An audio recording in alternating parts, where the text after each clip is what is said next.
Haaya akkam jirtu daawwattoota keenya nagaa waaqayyoo isiniif haa baay'atu. Jirtu fayyaa keessanii nu nagaa keenya galanni waaqayyoof haa ta'u. Har'as egaa deebi'ee dhufeen jira chaanala keenyaaf haaraa kan taatan subscribe gochuun maatii nuuf ta'a viidiyoo keenya like gochuu hin dagatinaa jecha. Har'a egaa waan tokko hojjechaa jira. Xiqqoo yeroo tokko namoonni tokko hojii tuffattu.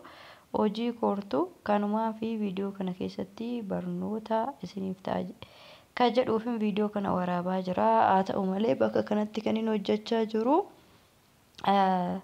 kasala didhaa jira jechuudha bakka kanatti. Kasala kana namoonni tokko harka keenya nu tuqaa cilaattiin isaa nu balleessaa jedhanii hin kooru jechuudha. Kanaaf hojiin kamiyyuu tuffatamuu hin qabu. Hojiin kamuu kabaja waan qabuufi yeroo hojii suuqii tokko hojjettan immoo wanta namni suuqa irratti sin gaafatu hundumayyuu hojjechuu qabdu. Kasalallee hidhuu qabdu. Gadi buutanii jechuudha jireenya waan ta'eef gadi buutanii waan tokko kooruu osoo hin taane gadi buutanii jireenya waan ta'eef erga jireenya jettanii jiraachuu jalqabdanii erga hojiidhammoo jettanii hojii tokko seentanii hojii keessan kabajanii osoo waan tokko hin koorinii hojii keessan kabajaan hojjechuu qabdu. Viidiyoo kanallee kana waraabee akka barnoota isiniif ta'uuf jechuudha. Hojii erga ta'ee fakkeenyaaf amma suuqii keessatti kasala namni sin gaafate kasala dhabuu hin qabu. Kasala yoo dhabee yeroo hundumayyuu amma waan tokko kasala qofa osoo hin taane waan tokko suuqii keessaa dhufee suuqii keessaa yoo dhabee yeroo hundumayyuu achi dhaqinaa isaan hin qabanii jedhu jechuudha. Kanaaf waan kamiyyuu suuqii irratti dhiyeessuun dirqama. Erga suuqii tokko bantee akkuma maamilli wanta barbaade sana si gaafatuun guyyaa gara guyyaatti meeshaa daddabalaa wanta maamilli barbaadu hundumayyuu maamilaaf mijeessaa deemuun isinirra jiraata.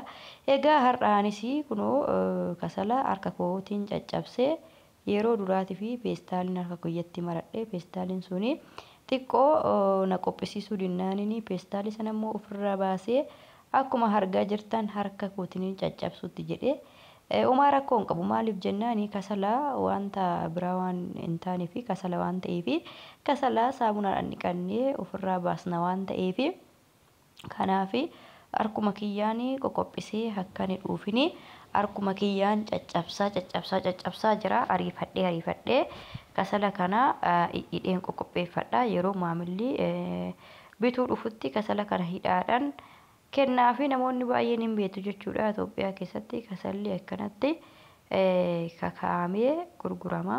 Anamma kasala kana nannaqee peestaalitti nannaqeen gurgura jechuudha. Yeroo maamilli dhufee na gaafatu kasala kana immoo akka tokko xiqqaa ta'ee tokko guddaa hin taaneefini mazzanii tan jechuudha. Akkuma wantoota garagaraa waan akka kikkii sukkaaraa misiraa waan akkana kana mazzanii akkuma namaa kennunu kasalallee yeroo hiinuu akka harki keenya wal darbee tokko xiqqaa tokko guddaa maamilatti hin taaneef kunoo haala kana fakkaatuun mazzannee jechuudha gurguruu qabna. Maaliif yoo jettanii tokko xiqqaa tokko guddaa waan isin hirkaa ta'uu fi maamilli yeroo kasala ol fuudhee ilaallatu inni kun xiqqaa inni kun guddaadha wal caalchistee jirti akkasiin hin jennee fi haala kana fakkaatuun kasala kana hiitaa ammoo kasala hidheetii xumuree haala kana fakkaatuun jira jechuudha. Kasalli kan hidhee